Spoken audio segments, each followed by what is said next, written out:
पूर्व भिडियोटी आम सप्तम श्रेणी नूतन शक्तिर अभ्युत्थान पाठर 1 नंबर क्वेश्चन आंसर करते। आज आम 2 नंबर स्टार्ट करवा। तेरे 2 नंबर आमर अच्छी भूल थे ठीक करके लेख।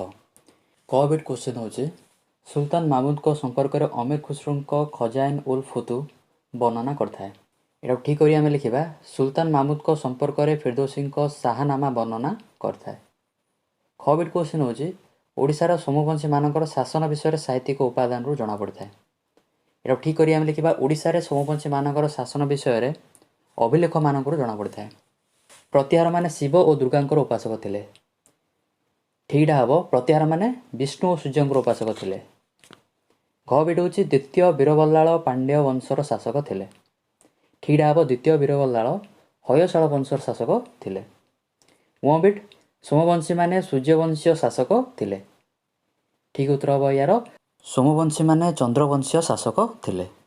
च बिट हूँ मुक्तेश्वर मंदिर गंग मानकर विशिष्ट कृति। ठीकटा हम मुक्तेश्वर मंदिर सोमवंशी मानकर विशिष्ट कृति। छ बिट सतानंद भास्वती सूर्यवंशी गजपति कपिलेन्द्र देव समय रचित होता। ठीकटा हम सतानंद भास्वती गंगवंशी चोड़गंग देवंकर समय रचित होता। ज बिट क्षीरचोरा गोपीनाथ मंदिर लांगुला नरसिंह देवंकर अन्य कृति थिला। ठीकटा हम क्षीरचोरा गोपीनाथ मंदिर प्रथम नरसिंह देवंकर अन्य कृति। झ बिट निम्बार्क अद्वैतीय मतवादर प्रचारक थे। ठीकटा हम शंकराचार्य अद्वैतीय मतवादर प्रचारक थे। न्य बिट क्वेश्चन नानाय कन्नड़ भाषा रामायण रचना करते। ठीकटा हम नानाय तेलुगु भाषा महाभारत रचना करते। ट बिट लिंगायत गोष्ठीर सन्थ मैंने संस्कृत भाषा व्यवहार करते। ठीकटा हम लिंगायत गोष्ठीर सन्थ मैंने कन्नड़ भाषा व्यवहार करते।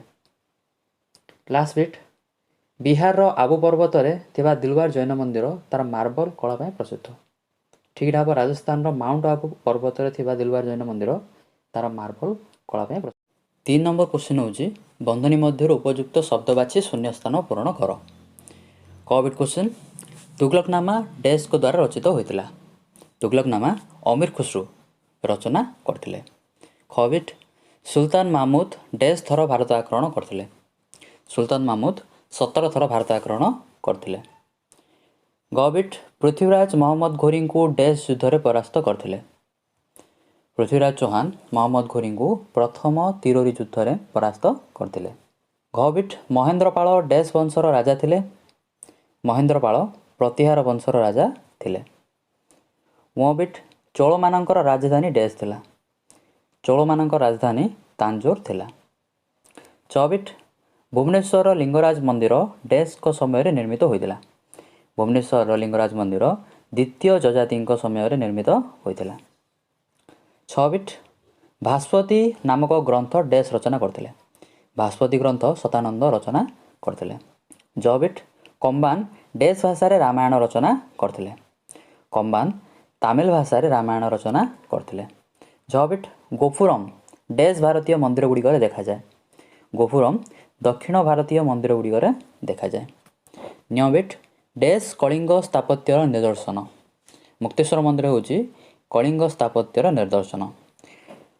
लास्ट ट बिट डैश अद्वैतीय मतवादर प्रचारक थे।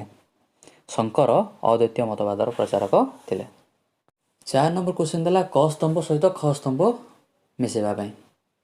क स्तंभ आमको किसी ख्रीष्टाब्द देती, ख स्तंभ घटना गुड़िक देती से गुड़िक आम सठिक भाव जोड़ा। तो प्रथमटा देला 1192 ख्रीष्टाब्द। तेज 1192 ख्रीष्टाब्द कौन होता द्वितीय तिरोरी युद्ध होता जो थे मोहम्मद घोरी पृथ्वीराज चौहान को परास्त करते। सेकेंडा हूँ 1025 ख्रीष्टाब्द। 1025 ख्रीष्टाब्द महमूद सोमनाथ मंदिर लुंठन करते। थर्डटा 1110 ख्रीष्टाब्द। 1110 ख्रीष्टाब्द चोड़गंग देव सोमवंशर शेष राजा कर्णदेव को परास्त करते आ उत्कल अधिकार करते। सेपरी देला 1238 ख्रीष्टाब्द। 1238 ख्रीष्टाब्द प्रथम नरसिंह देव सिंहासन आरोहण करते। लास्टटा होमर 840 ख्रीष्टाब्द। 840 ख्रीष्टाब्द प्रथम मिहिर भोज सिंहासन आरोहण करते। 5 नंबर क्वेश्चन आमको देला संक्षिप्त टिप्पणी लेख। प्रथम तिरोरी युद्ध विषय में संक्षिप्त टिप्पणी देवा। तेज कौन लिखा यहाँ फास्ट बिट लिखा प्रथम तिरोरी युद्ध 1191 ख्रीष्टाब्द होता। सेकेंड बिट लिखा यही युद्ध में दिल्लीर राजा पृथ्वीराज चौहान मोहम्मद घोरी को परास्त करते। ସେହିପରି ପ୍ରଥମ ରାଜରାଜଙ୍କ ରାଜ୍ୟଜୟ ସମ୍ପର୍କରେ ଆମେ ଲେଖିବା ଏବେ। ଦଶମ ଶତାବ୍ଦୀରେ ଦକ୍ଷିଣ ଭାରତର ଚୋଳ ରାଜ୍ୟ ସୃଷ୍ଟି ହୋଇଥିଲା। ଏହାର ରାଜା ଥିଲେ ପ୍ରଥମ ରାଜରାଜ, ଯିଏକି 985 ଖ୍ରୀଷ୍ଟାବ୍ଦରେ ସିଂହାସନ ଆରୋହଣ କରିଥିଲେ। ସେ ଚାଲୁକ୍ୟ, ପାଣ୍ଡ୍ୟ ଓ ଚେରମାନଙ୍କୁ ପରାସ୍ତ କରି ଏକ ବିଶାଳ ସାମ୍ରାଜ୍ୟ ଗଠନ କରିଥିଲେ। ତାପରଟା ହେଉଛି ସଭାର କାର୍ଯ୍ୟ। ତେବେ ବ୍ରହ୍ମଦେୟରେ ଥିବା ବ୍ରାହ୍ମଣମାନଙ୍କୁ ନେଇକରି ସଭା ଗୋଟେ ଗଠନ କରାଯାଉଥିଲା। ସେ ସଭା ବିଭିନ୍ନ କମିଟି ଗଠନ କରୁଥିଲା। ଆଉ ସେ କମିଟି କ'ଣ କରୁଥିଲା? ଗ୍ରାମର ବଗିଚା, ପୋଖରୀ, ଜଳସେଚନ, ମନ୍ଦିର ଯେସବୁ ଉନ୍ନୟନମୂଳକ କାର୍ଯ୍ୟର ତଦାରଖ କରୁଥିଲା। କୟଲ ବନ୍ଦର ବିଷୟରେ ଆମେ ଲେଖିବା କ'ଣ? ଯେ ପାଣ୍ଡ୍ୟମାନଙ୍କ ରାଜଧାନୀ ଥିଲା ମଦୁରା। କୟଲ ଏହି ରାଜ୍ୟର ଏକ ବୃହତ୍ତମ ବନ୍ଦର ଥିଲା। କୟଲ ବନ୍ଦରକୁ ଆରବ ସାଗର ଓ ଚୀନରୁ ବହୁତ ଗୁଡ଼ିଏ ଜାହାଜ ଆସୁଥିଲା, ଯାହାଦ୍ୱାରା ପାଣ୍ଡ୍ୟମାନଙ୍କ ସହ ଅନେକ ବୈଦେଶିକ ଶକ୍ତି ବାଣିଜ୍ୟ କାରବାରର ସମ୍ପର୍କ ରହିଥିଲା। ତାପରେ ଆମକୁ ଦେଇଛି ପ୍ରଥମ ଯଯାତିଙ୍କ ରାଜ୍ୟଜୟ। ତ ଫାଷ୍ଟ ପିରିୟଡ଼ ଆମେ ଲେଖିବା ପ୍ରଥମ ଯଯାତି 922 ଖ୍ରୀଷ୍ଟାବ୍ଦରେ ସିଂହାସନ ଆରୋହଣ କରିଥିଲେ। ସେ କାଳଚୁରୀ, ଭଞ୍ଜ ଓ ଭୌମ୍ୟମାନଙ୍କୁ ପରାସ୍ତ କରି ତାଙ୍କ ସାମ୍ରାଜ୍ୟ ଗଠନ କରିଥିଲେ। ତାପରେ କ୍ୱେଶ୍ଚିନ୍ ଅଛି ଚୋଡ଼ଗଙ୍ଗ ଦେବଙ୍କର ଦୁର୍ଗ ନିର୍ମାଣ ବିଷୟରେ ଲେଖ। ଚୋଡ଼ଗଙ୍ଗ ଦେବ ସାମ୍ରାଜ୍ୟ ଉତ୍ତରରେ ଗଙ୍ଗାଠାରୁ ଦକ୍ଷିଣରେ ଗୋଦାବରୀ ନଦୀ ପର୍ଯ୍ୟନ୍ତ ବିସ୍ତୃତ ଥିଲା। ସେ ବାରଙ୍ଗ, କଟକ, ଚୌଦ୍ୱାର, ଯାଜପୁର ଆଉ ଅମରାବତୀ ଠାରେ ଦୁର୍ଗ ନିର୍ମାଣ କରିଥିଲେ। ତାପରେ କ୍ୱେଶ୍ଚିନ୍ ହେଉଛି ପୁରୀର ଜଗନ୍ନାଥ ମନ୍ଦିର। ଫାଷ୍ଟ ବିଟ୍ ଲେଖିବା ପୁରୀର ଜଗନ୍ନାଥ ମନ୍ଦିର ଚୋଡ଼ଗଙ୍ଗ ଦେବ ନିର୍ମାଣ କରିଥିଲେ। ସେକେଣ୍ଡ ବିଟ୍ ଏହାର ଉଚ୍ଚତା 66 ମିଟର। ଏହାର ଚାରିପାଖରେ ମେଘନାଦ ପାଚେରୀ ରହିଛି। ଏହି ମନ୍ଦିରରେ ବଳଭଦ୍ର, ସୁଭଦ୍ରା ଓ ଜଗନ୍ନାଥ ପୂଜା ପାଆନ୍ତି। ତାପରେ କ୍ୱେଶ୍ଚିନ୍ ଶଙ୍କର। ଶଙ୍କର 788 ଖ୍ରୀଷ୍ଟାବ୍ଦରେ ଦକ୍ଷିଣ ଭାରତର କେରଳର କାଲାଡ଼ିଠାରେ ଜନ୍ମଗ୍ରହଣ କରିଥିଲେ। ସେ ଅଦ୍ୱୈତୀୟ ମତବାଦର ପ୍ରଚାରକ ଥିଲେ। ତାଙ୍କ ମତରେ ସମଗ୍ର ଜଗତ ହେଉଛି ମିଥ୍ୟା ଏବଂ ଈଶ୍ୱର ହିଁ ଏକମାତ୍ର ସତ୍ୟ। ତାପରେ କ୍ୱେଶ୍ଚିନ୍ ହେଉଛି ରାମାନୁଜ।